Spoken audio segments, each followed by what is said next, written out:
Captain Fisher, in his official capacity, wore a saber, but he never picked up a gun again, even to face an armed man. There was the November evening when Stambaugh showed up on the road outside the Fisher house. He was a quick-moving, broad-shouldered neighbor, and there was bad blood between him and Milt Fisher, one of Jake's sons. It was supper time, and Jake had just finished saying grace. One of his darkies came running into the dining room. "Stambaugh's come to get Mr. Milt," he said. "He got a shotgun in one hand and a broadaxe in t'other." Jake told Milt and his other sons to sit still. He took his napkin out of his collar and went out the door empty-handed. "Jake took Stambaugh's gun away from him and broke it in two," said Uncle Malin. "Then he snapped the axe handle and throwed the pieces away. He broke that gun and axe in his hands like you'd break a stick." When Fort Sumter was fired on, Jake Fisher, still hard as a boulder, had just turned 53. They wouldn't take him in the Army, so he stayed at home and fought copperheads and mealy-mouthed patriots with his fists. On a market day, Jake would lick as many as 6-8 men, Uncle Malin said, mostly men who questioned Lincoln's policies or turned scared after a rebel victory. Once a fella that was riding on a horse yelled something that angered your great-grandpa, and Jake ordered him down off his horse. The fella was just taking off his coat to square away when Jake walked over to the horse. "We gotta have more room," he said. "I don't want you to hit this horse when I throw you." Thereupon he picked the animal up in his arms and moved it 8 or 10 feet away. He was used to doing that in his own blacksmith shop. It was easier to move 'em that way than to lead 'em sometimes. Well, when the fella saw that, he took to his heels and ran faster than an Indian. On another occasion during the war years, a friend of Jake's told him that 5 men, probably copperheads, were conspiring to beat Jake up. They were in the back room of Frick's saloon, laying plans for a mass assault. Jake jumped on a horse and rode over to the place. "He didn't knock them fellas down," said Uncle Malin. "He throwed 'em. Jake only fought with his fists over political or religious questions. He throwed fellas that whipped up ducks or were just plain ornery." It was also during the Civil War, when Morgan's raiders had crossed over into Ohio, that a train of boxcars on its way to Cincinnati stopped in the yards in Columbus. Jake found out that they were crowded with men, home guards, on their way to protect the Ohio-Kentucky border. "The goddamn copperheads has cooped them boys up in there without no air," said Jake. He tore a rail loose from a siding, and swinging it like a tennis racket, beat holes in the sides of each car.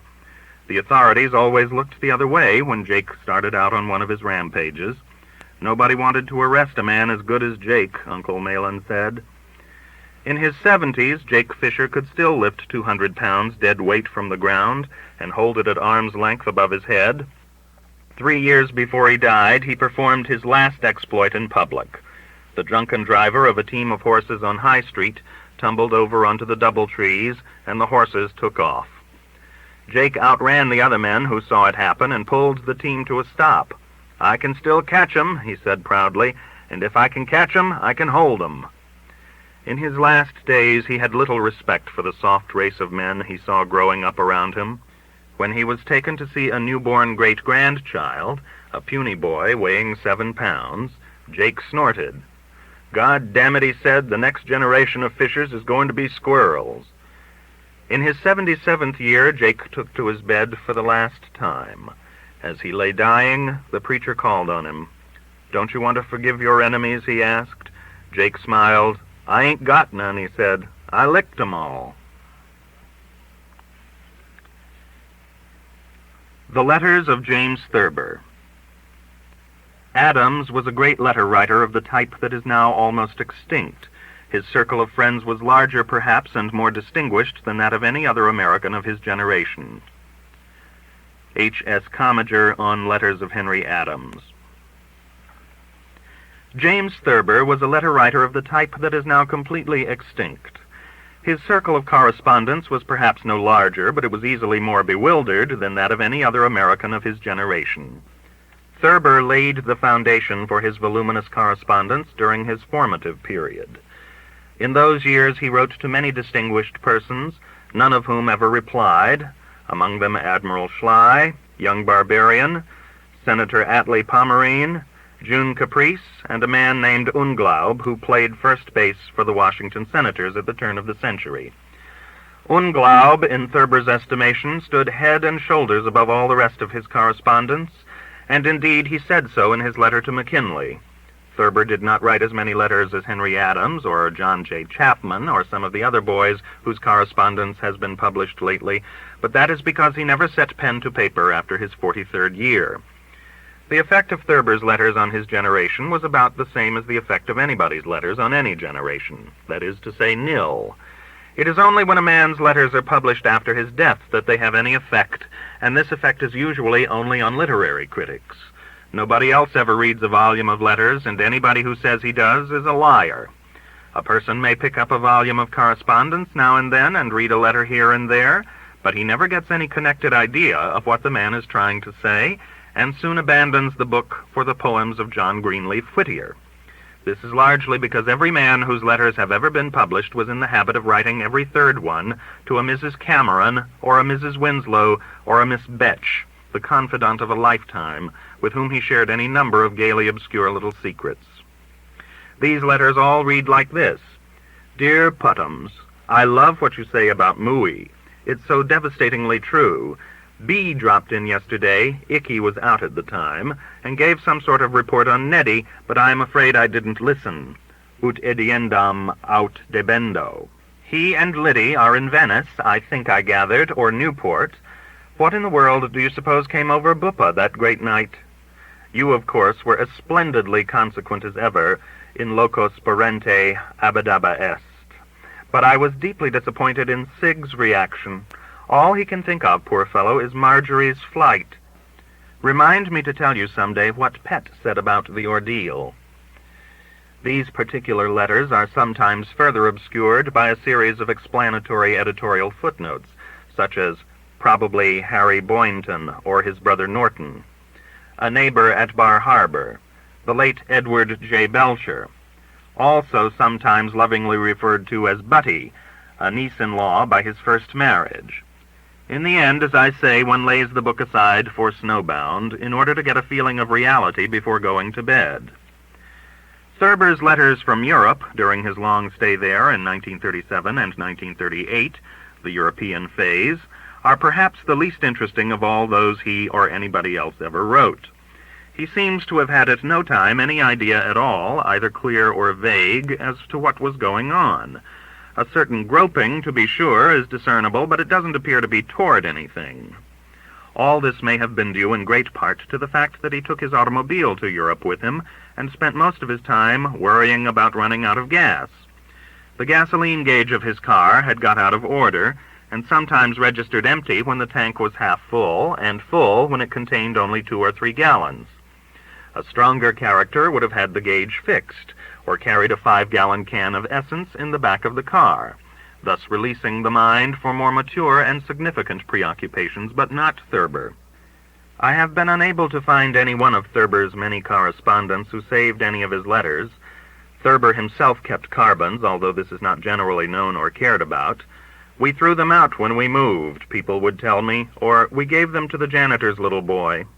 Thurber gradually became aware of this on his return to America, the final phase, because of the embarrassed silence that always greeted him when at his friends' homes he would say, "Why don't we get out my letters to you and read them aloud?"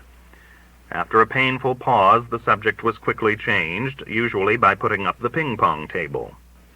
In his last years, the once voluminous letter-writer ceased writing letters altogether, and such communication as he maintained with the great figures of his time was over the telephone, and consisted of getting prominent persons on the phone, making a deplorable sound with his lips, and hanging up. His continual but vain attempts to reach the former Barbara Hutton by telephone clouded the last years of his life, but at the same time gave him something to do. His last words to his wife at the fag end of the final phase were, "Before they put up the ping-pong table, tell them I am not running out of gas." He was as wrong and as mixed up in this particular instance as he was in most others. I am not sure that we should not judge him too harshly. A friend to Alexander. "I have taken to dreaming about Aaron Burr every night," Andrews said. "What for?" said Mrs. Andrews. "How do I know what for?" Andrews snarled. "What for?" the woman says. Mrs. Andrews did not flare up. She simply looked at her husband as he lay on the chaise longue in her bedroom, in his heavy blue dressing gown, smoking a cigarette. Although he had just got out of bed, he looked haggard and tired. He kept biting his lower lip between puffs. "Aaron Burr is a funny person to be dreaming about nowadays. I mean, with all the countries in the world at war with each other. I wish you would go and see Dr. Fox," said Mrs. Andrews, taking her thumb from between the pages of her mystery novel and tossing the book toward the foot of the bed. She sat up straighter against her pillow.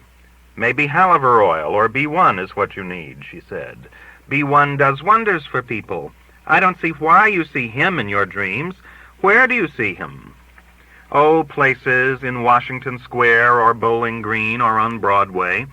I'll be talking to a woman in a Victoria, a woman holding a white lace parasol, and suddenly there will be Burr, bowing and smiling and smelling like a carnation, telling his stories about France and getting off his insults." Mrs. Andrews lighted a cigarette, although she rarely smoked until after lunch. "Who is the woman in the Victoria?" she asked.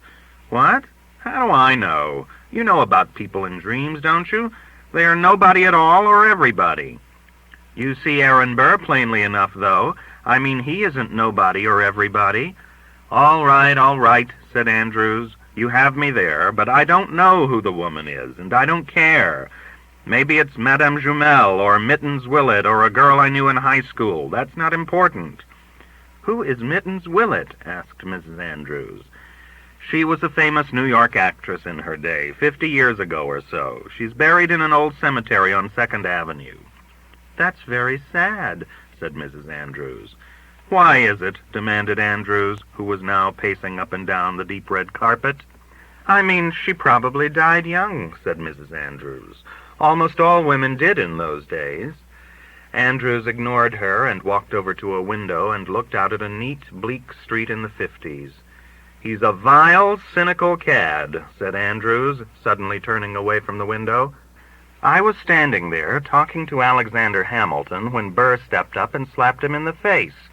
When I looked at Hamilton, who do you suppose he was?" "I don't know," said Mrs. Andrews. "Who was he?" "He was my brother, the one I've told you about, the one who was killed by that drunkard in the cemetery." Mrs. Andrews had never got that story straight, and she didn't want to go into it again now. The facts in the tragic case and her way of getting them mixed up always drove Andrews into a white-faced fury. "I don't think we ought to dwell on your nightmare," said Mrs. Andrews. "I think we ought to get out more. We could go to the country for weekends." Andrews wasn't listening. He was back at the window, staring out into the street again. "I wish he'd go back to France and stay there," Andrews snapped out suddenly the next morning at breakfast. "Who, dear?" said his wife. "Oh, you mean Aaron Burr? Did you dream about him again? I don't see why you dream about him all the time. Don't you think you ought to take some luminol?" "No," said Andrews. "I don't know. Last night he kept shoving Alexander around." "Alexander?" "Hamilton. God knows I'm familiar enough with him to call him by his first name. He hides behind my coattails every night, or tries to." "I was thinking we might go to the old Drover's Inn this weekend," said Mrs. Andrews. "You like it there." "Hamilton has become not only my brother Walter, but practically every other guy I have ever liked," said Andrews. "That's natural." "Of course it is," she said. They got up from the table. "I do wish you'd go to Dr. Fox." "I'm going to the zoo," he said, "and feed popcorn to the rhinoceros. That makes things seem right, for a little while, anyway." It was 2 nights later at 5 o'clock in the morning that Andrews bumbled into his wife's bedroom in pajamas and bare feet, his hair in his eyes wild. "He got him," he croaked. "He got him! The bastard got him! Alexander fired into the air. He fired in the air and smiled at him, just like Walter. And that fiend from hell took deliberate aim. I saw him take deliberate aim. He killed him in cold blood, the foul scum." Mrs. Andrews, not quite awake, was fumbling in the box containing the Nembutol, while her husband ranted on. She made him take 2 of the little capsules between his sobs. Andrews didn't want to go see Dr. Fox, but he went to humor his wife. Dr. Fox leaned back in his swivel chair behind his desk and looked at Andrews. "Now, just what seems to be the trouble?" he asked. "Nothing seems to be the trouble," said Andrews. The doctor looked at Mrs. Andrews. "He has nightmares," she said. "You look a little underweight, perhaps," said the doctor. "Are you eating well, getting enough exercise?" "I'm not underweight," said Andrews. "I eat the way I always have and get the same exercise."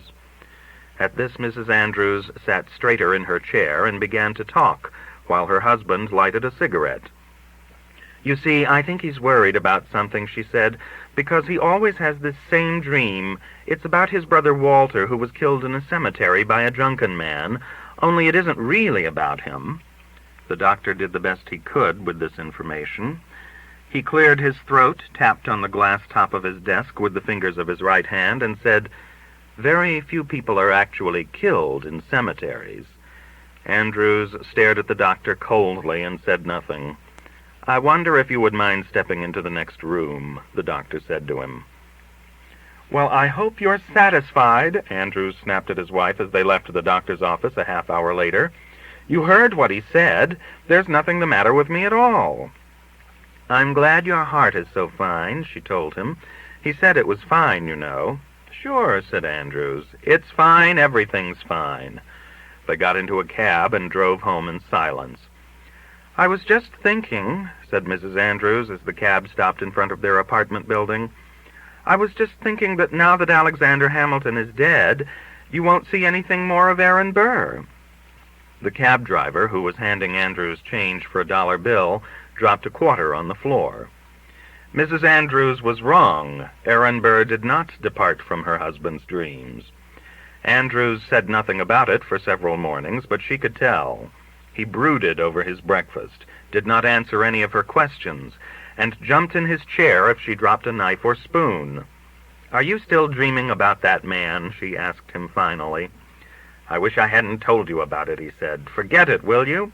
"I can't forget it with you going on this way," she said.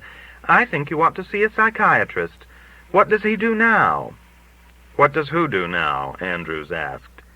"Aaron Burr," she said. "I don't see why he keeps coming into your dreams now." Andrews finished his coffee and stood up. "He goes around bragging that he did it with his eyes closed," he snarled. "He says he didn't even look. He claims he can hit the ace of spades at 30 paces blindfolded. Furthermore, since you asked what he does, he jostles me at parties now." Mrs. Andrews stood up too and put her hand on her husband's shoulder. "I think you should stay out of this, Harry," she said. "It wasn't any business of yours anyway, and it happened so long ago." "I'm not getting into anything," said Andrews, his voice rising to a shout. "It's getting into me. Can't you see that?" "I see that I've got to get you away from here," she said. "Maybe if you slept someplace else for a few nights, you wouldn't dream about him any more. Let's go to the country tomorrow. Let's go to the Lime Rock Lodge." Andrews stood for a long while without answering her. "Why can't we go and visit the Crowleys?" he said finally. "They live in the country. Bob has a pistol, and we could do a little target shooting." "What do you want to shoot a pistol for?" she asked quickly. "I think you'd want to get away from that." "Yeah," he said, "sure." And there was a far-off look in his eyes. "Sure." When they drove into the driveway of the Crowleys' house, several miles north of New Milford, late the next afternoon, Andrews was whistling Bye Bye Blackbird. Mrs. Andrews sighed contentedly, and then, as her husband stopped the car, she began looking around wildly. "My bag!" she cried. "Did I forget to bring my bag?" He laughed his old normal laugh for the first time in many days as he found the bag and handed it to her, and then for the first time in many days he leaned over and kissed her. The Crowleys came out of the house and engulfed their guests in questions and exclamations. "How you been?" said Bob Crowley to Andrews, heartily putting an arm around his shoulder. "Never better," said Andrews. "Never better. Boy, is it good to be here." They were swept into the house to a shakerful of Bob Crowley's icy martinis. Mrs. Andrews stole a happy glance over the edge of her glass at her husband's relaxed face. When Mrs. Andrews awoke the next morning, her husband lay rigidly on his back in the bed next to hers, staring at the ceiling. "Oh, God," said Mrs. Andrews. Andrews didn't move his head. "One Henry Andrews, an architect," he said suddenly in a mocking tone. "One Henry Andrews, an architect." "What's the matter, Harry?" she asked. "Why don't you go back to sleep? It's only 8 o'clock." "That's what he calls me," shouted Andrews. "One Henry Andrews, an architect," he keeps saying in his nasty little sneering voice. "One Henry Andrews, an architect." "Please don't yell," said Mrs. Andrews. "You'll wake the whole house. It's early. People want to sleep." Andrews lowered his voice a little. "I'm beneath him," he snarled. "I'm just anybody. I'm a man in a gray suit. 'Be on your good behavior, my good man,' he says to me, 'or I shall have one of my lackeys give you a taste of the riding crop.'" Mrs. Andrews sat up in bed. "Why should he say that to you?" she asked. "He wasn't such a great man, was he? I mean, didn't he try to sell Louisiana to the French or something behind Washington's back?" "He was a scoundrel," said Andrews, "but a very brilliant mind." Mrs. Andrews lay down again. "I was in hopes you weren't going to dream about him any more," she said. "I thought if I brought you up here—" "It's him or me," said Andrews grimly. "I can't stand this forever." "Neither can I," Mrs. Andrews said, and there was a hint of tears in her voice. Andrews and his host spent most of the afternoon, as Mrs. Andrews had expected, shooting at targets on the edge of the wood behind the Crowley studio. After the first few rounds, Andrews surprised Crowley by standing with his back to the huge hulk of dead tree trunk on which the targets were nailed, walking 30 paces ahead in a stiff-legged, stern-faced manner, with his revolver held at arm's length above his head, then turning suddenly and firing. Crowley dropped to the ground, uninjured but scared. "What the hell's the big idea, Harry?" he yelled. Andrews didn't say anything, but started to walk back to the tree again. Once more he stood with his back to the target and began stepping off the 30 paces. "I think they kept their arm hanging straight down," Bob called to him. "I don't think they stuck it up in the air." Andrews, still counting to himself, lowered his arm, and this time, as he turned at the 30th step, he whirled and fired from his hip 3 times in rapid succession. "Hey!" said Crowley. 2 of the shots missed the tree, but the last one hit it about 2 feet under the target. Crowley looked at his house guest oddly as Andrews began to walk back to the tree again without a word, his lips tight, his eyes bright, his breath coming fast. "What the hell?" Crowley said to himself. "Look, it's my turn," he called. But Andrews turned, then stalked ahead, unheeding. This time, when he wheeled and fired, his eyes were closed. "Good God Almighty, man," said Crowley from the grass where he lay flat on his stomach. "Hey, give me that gun, will you?" he demanded, getting to his feet. Andrews let him take it. "I need a lot more practice, I guess," he said. "Not with me standing around," said Crowley. "Come on, let's go back to the house and shake up a drink. I've got the jumps." "I need a lot more practice," said Andrews again. He got his practice next morning, just as the sun came up and the light was hard and the air was cold. He had crawled softly out of bed, dressed silently, and crept out of the room. He knew where Crowley kept the target pistol and the cartridges. There would be a target on the tree trunk, just as high as a man's heart. Mrs. Andrews heard the shots first, and sat sharply upright in bed, crying, "Harry!" almost before she was awake. Then she heard more shots. She got up, put on a dressing gown, and went to the Crowleys' door. She heard them moving about in their room. Alice opened the door and stepped out into the hall when Mrs. Andrews knocked. "Is Harry all right?" asked Mrs. Andrews. "Where is he? What is he doing?" "He's out shooting behind the studio, Bob says," Alice told her. "Bob'll go out and get him. Maybe he had a nightmare or walked in his sleep." "No," said Mrs. Andrews. "He never walks in his sleep. He's awake." "Let's go down and put on some coffee," said Alice. "He'll need some." Crowley came out of the bedroom and joined the women in the hallway. "I'll need some, too," he said. "Good morning, Bess. I'll bring him back. What the hell's the matter with him, anyway?"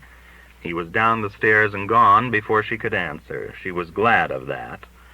"Come on," said Alice, taking her arm. They went down to the kitchen. Mrs. Crowley found the butler in the kitchen, just standing there. "It's all right, Madison," she said. "You go back to bed. Tell Clothita it's all right. Mr. Andrews is just shooting a little. He couldn't sleep." "Yes, ma'am," mumbled Madison, and went back to tell his wife that they said it was all right. "It can't be right," said Clothita. "Shooting pistols at this time of night?" "Hush up," Madison told her. He was shivering as he climbed back into bed. "I wish that man would go away from here," grumbled Clothita. "He's got a bad look to his eyes." Andrews brightened Clothita's life by going away late that afternoon. When he and his wife got in their chair and drove off, the Crowleys slumped into chairs and looked at each other and said, "Well." Crowley got up finally to mix a drink. "What do you think is the matter with Harry?" he asked. "I don't know," said his wife. "It's what Clothita would call the shoots, I suppose." "He said a funny thing when I went out and got him this morning," Crowley told her. "I could stand a funny thing," she said. "I asked him what the hell he was doing there in that freezing air with only his pants and shirt and shoes on. 'I'll get him one of these nights,' he said." "Why don't you sleep in my room tonight?" Mrs. Andrews asked her husband as he finished his scotch-and-water nightcap. "You'd keep shaking me all night to keep me awake," he said. "You're afraid to let me meet him. Why do you always think everybody else is better than I am? I can outshoot him the best day he ever lived. Furthermore, I have a modern pistol. He has to use an old-fashioned single-shot muzzle-loader." Andrews laughed nastily. "Is that quite fair?" his wife asked after a moment of thoughtful silence. He jumped up from his chair. "What do I care if it's fair or not?" he snarled. She got up too. "Don't be mad with me, Harry," she said. There were tears in her eyes. "I'm sorry, darling," he said, taking her in his arms. "I'm very unhappy," she sobbed. "I'm sorry, darling," he said again. "Don't you worry about me. I'll be all right. I'll be fine." She was crying too wildly to say anything more. When she kissed him good night later on, she knew it was really goodbye. Women have a way of telling when you aren't coming back. "Extraordinary," said Dr. Fox the next morning, letting Andrew's dead left hand fall back upon the bed.